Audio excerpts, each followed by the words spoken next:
NATO Secretary General Rutte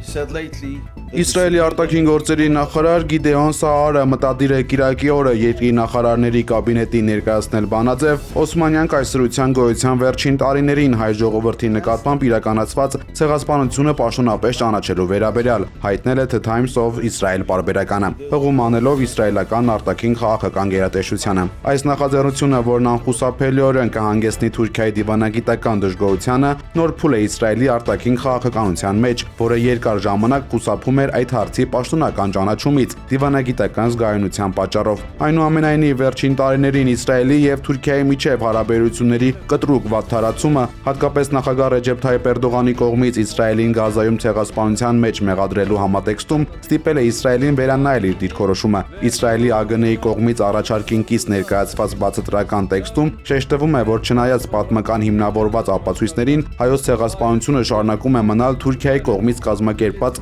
ժխտման եւ պատմության մանիպուլյացիայի առարկա։ Այս բարոյական պարտավորության շրջանակում կառավարությունը առաջարկում է ոչ միայն պաշտոնապես ճանաչել ցեղասպանությունը, այլև դատապարտել պատմական ճշմարտությունը, խեղաթյուրելու բոլոր փորձերը։ Սահմանադրական դատարանում սկսվել է ընտրությունների արդյունքների վերաբերյալ 7 քաղաքական ուժի ներկայացրած դիմումների քննարկումը։ Դատարանի շենքի մոտ ուժեղ Հայաստան կուսակցության շահերը ներկայացնող падգամավորի թեկնածու Արամ Վարդևանյանը հայտարարել է, որ Սահմանադրական դատարանը անկախության, չեզոքության ու անաչառության լրջագույն դեֆիցիտ ունի, ինչը ըստ նրա անհերքելի փաստ է։ Դուք կհիշեք երևի թե կենտրոնական ընտրական հանձնաժողովը վերաքվեարկության օրենսդրական պարտականությունը չկատարելը հիմնավորում է իբրև տակտիկական հնարավոր քվեարկության ռիսկերով։ Հիմա որ բացահայտեմ այն հանգամանքը, թե ինչի եմ այսպիսի դատողություն անում, դուք կպատկերացնեք, թե իրականում Սահմանադրական դատարանում կարծես այս հարցերը լրիվ այլ բովանդակության մեջ են դիտարկվում։ Սահմանադրական դատարանում է նաև Կենտրոնական ընտրական հանձնաժողովի նախագահ Վահագն Հովակիմյանը։ Ինչպես գիտեք, արդեն Վենեսուելայի հայ համայնքի հոգևոր առաջնորդ գերաշնորհ Տեր Պետրոս եպիսկոպոս Մանուելյանը IPC մեդիայի հետ զրույցում ասել է, որ ավերիչ երկրաշարժից հետո հայ համայնքում զոհեր եւ վիրավորներ չկան, սակայն բազմաթիվ հայեր նյութական վնասներ են կրել։ Բարեփոխտաբար հայ զոհ չունենք, սակայն շատ հայեր նաև ունեն նյութական վնասներ, թե իրենց գործադեղիներեն, թե իրենց դուներեն ներս։ Այս բային դրությամբ արտակարգ իրավիճակ արդեն իսկ հայտարարված է երկրի կառավարության պատասխանատու մարմիններում կողմէ եւ մենք բոլորս հալ կհետևենք իրենց ցուցումներում։ Վենեսուելայի հզոր երկրաշարժի հետևանքով զոհերի թիվը հասել է 188-ի։ Տեղական իշխանությունները հայտնել են նաև 1520 վիրավորի եւ 157 անհետ կորած քաղաքացու մասին։ Մեծին տան Կիլիկիո կաթողիկոսության տվյալներով բնական աղետից տուժել են նաև 2 հայ ընտանիք։ Հայ համայնքի ներկայացուցիչների շրջանում կան վիրավորներ, իսկ մի քանի հայորդի դեռևս համարվում է անհետ կորած։ Ավերածությունների ահռելի ծավալը լուրջ հարցեր է առաջացնում հատկապես նորակառույց շենքերի որակի եւ դիմացկունության վերաբերյալ։ Շինարարության ընթացքում ըստ ամենայնի անտեսվել են սեյսմակայունության նորմերը, դառնալով բազմաթիվ կառույցների հանկարծակի փլուզման հիմնական պատճառ։ Այժմ բնակիչները փլատակների մոտ շարունակում են իրենց հարազատների որոնումները։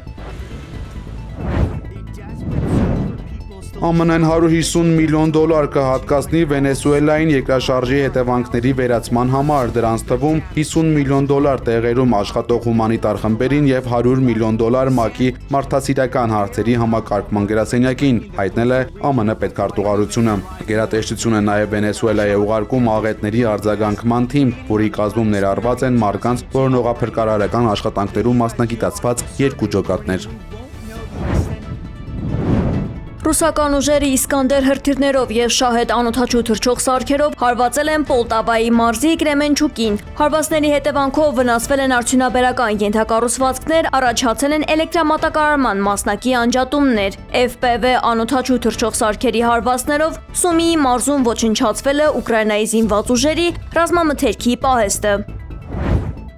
Գերմանիայի կանցլեր Ֆրիդրիխ Մերցը մեծյոտնյակի գագաթնաժողովից հետո ամփոփել է ուկրաինական հակամարտության ներկա փուլը։ Նա պնդել է, թե Ուկրաինան մարտի դաշտում այժմ ամուր դիրքեր ունի, իսկ Ռուսաստանի հաղթանակը բացառված է։ Ըստ կանցլերի, եվրոպական երկրների եւ ԱՄՆ-ի միջև Կիևին աջակցելու հարցում լիակատար միասնություն է պահպանվում։ Չնայած ռազմական առավելության մասին հավաստիացումներին, Մերցն այժմ շեշտում է բանակցային գործընթաց սկսելու հրատապությունը։ Գերմանիայի առաջնորդը Մոսկվային կոչ է արել սառեցնել առաջնագիծը եւ դադարեցնել արյունահեղությունը։ Հակամարտությունը սառեցնելու այս առաջարկը նկատելիորեն տարբերվում է նախկինում հնչող առավել վճռական դիրքորոշումներից։ Նման հռետորաբանությունը կարող է վկայել երկարատև պատերազմից հոգնածության եւ քաղաքական ելքեր փնտրելու գործնական փորձերի մասին։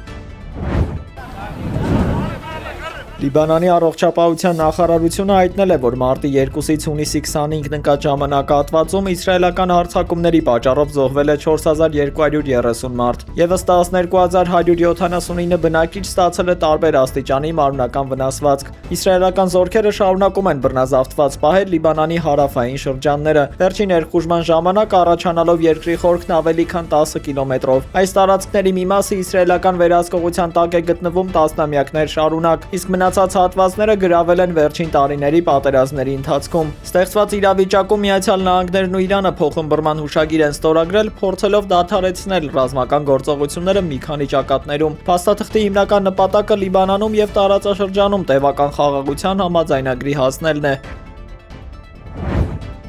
Բահրեյնի մայրաքաղաք Մանամայում Պարսից ծոցի երկրների արտգործնախարարները հանդիպել են Մարկո Ռուբիոյի հետ։ Կողմերի ընդունած համատեղ հայտարարությունը խիստ նախապայմաններ է սահմանում Իրանի հետ տնտեսական հետագա հարաբերությունների համար։ Թեհրանի հետ առևտրային եւ ներդրումային ցանկացած գործարք ուղղակիորեն պայմանավորվել է Վաշինգտոնի հետ կնքված նոր համաձայնագրի անշեղ կատարմամբ։ Տարածաշրջանի պետությունները հարատև խաղաղության միակ գրավական են համարում իրանական հրթիռային սպառնալիքի եւ հովանավորյալ զինված խմբավորումների վերջնական չեզոքացումը։ Եվրոպական մի շարք երկրներում սաստիկ շոկ է գրանցվել, էպիկենտրոնում Ֆրանսիան է։ Այստեղ ջերմաստիճանը անցել է 40-ի սահմանը։ Երկրում անոմալ շոկի պատճառով ասֆալտը սկսել է հալվել։ Մեծ Բրիտանիայում, Իսպանիայում եւ Շվեյցարիայում օդի ջերմաստիճանը հասել է հունիս ամսվա համար պատմական ամենաբարձր ցուցանիշներին։ Սպասվում է, որ եղանակն ավելի կտաքանա։ Ֆրանսիայում եւ Իսպանիայում շոկից տարեցներ են մահացել։ Եվրոպան այժմ ամենաարագ տաքացող մայրցամաքն է ըստ վերլուծությունների։ Գլոբալ տաքացման ֆոնին նաեւ վերջին տարիներին ավելացել են անտառային հրդեհները։ Եվրոպայում ռեկորդային շոկը խաթարել է նաև տրանսպորտային համակարգի, դպրոցների եւ զբոսաշրջային վայրերի աշխատանքը։